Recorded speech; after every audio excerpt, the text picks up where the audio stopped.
Car il reste encore un territoire africain à conquérir, qui pourrait permettre à la France de contrôler toute l'Afrique du Nord. Le sultanat du Maroc va donc devenir sa nouvelle cible.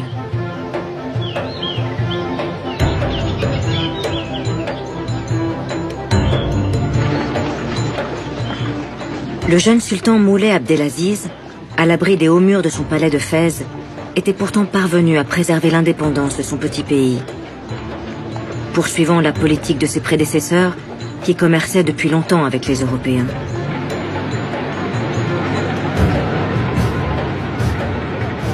Allemands, Français, Espagnols et Britanniques étaient les bienvenus dans le port de Tanger et le long de la côte.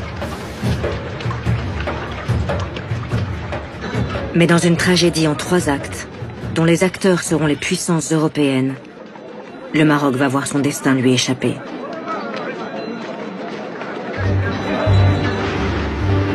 Le premier acte débute en 1904, lorsque la France et la Grande-Bretagne décident de solder leurs contentieux coloniaux et de s'allier. Ce que l'on a appelé l'entente cordiale comporte plusieurs protocoles, dont un qui consiste à échanger le droit des Anglais à contrôler l'Égypte contre celui des Français à contrôler le Maroc. Un accord qui exaspère l'Allemand Guillaume II. Le Kaiser fait alors une entrée fracassante dans les rues de Tanger, en 1905, pour soutenir le sultan marocain face aux appétits français. La tension est telle que l'on convoque une conférence internationale à Algésiras en 1906. Mais les Français et leurs alliés parviennent à imposer leur vue aux Allemands. Les Marocains, impuissants, sont alors obligés de céder à la France et à l'Espagne le contrôle des villes côtières de Tanger et Casablanca.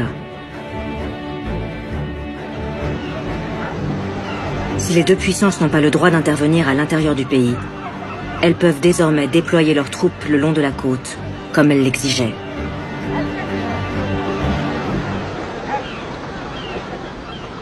Mais sur le terrain, les Marocains ne vont pas se laisser faire.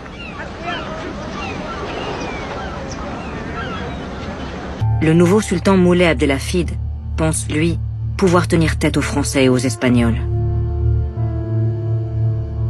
Il n'en sera rien.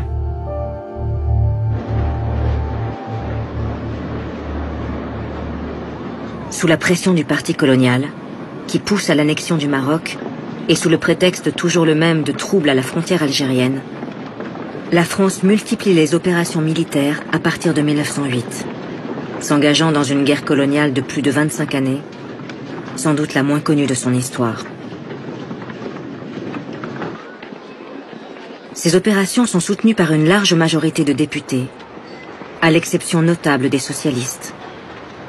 Leur leader, Jean Jaurès, dénonce à plusieurs reprises à la tribune ces interventions particulièrement violentes.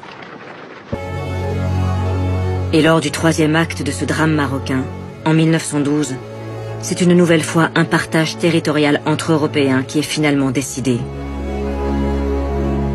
La France obtient un protectorat sur le Maroc comme elle le souhaitait.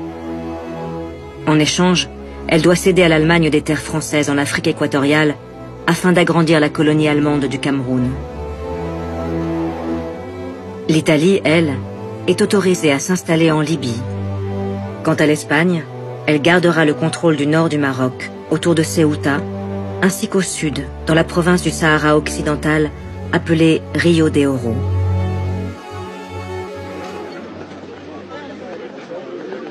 Comme elle le fait pour toutes ses conquêtes coloniales, c'est un militaire que la France choisit pour diriger son nouveau protectorat du Maroc. Lorsqu'il parade à cheval dans les rues de Casablanca, le général Hubert Lyautey a derrière lui une longue carrière d'officier colonial, passé par Madagascar, puis par l'Indochine. Après les campagnes violentes d'un Bugeaud ou d'un Gallieni, voici venu le temps d'un visionnaire de l'Empire, obsédé par la mission civilisatrice de la France. Mais Lyautey devra remettre à plus tard l'ambitieux plan qu'il a en tête pour le royaume. Car il doit faire face à un soulèvement généralisé des tribus marocaines qui n'acceptent pas le protectorat français. Alors, pour tenter de circonscrire la rébellion, le général fait venir de métropole et d'Afrique noire des milliers de soldats supplémentaires. Et l'armée française de s'enfoncer en direction du sud et de s'installer dans des campements à perte de vue. Ils sont 50 000 soldats dès 1912 et ils seront 70 000 en 1913. Lyautey veut obtenir la reddition des chefs de tribu par tous les moyens. Mais la France n'aura pas le temps de terminer sa campagne marocaine.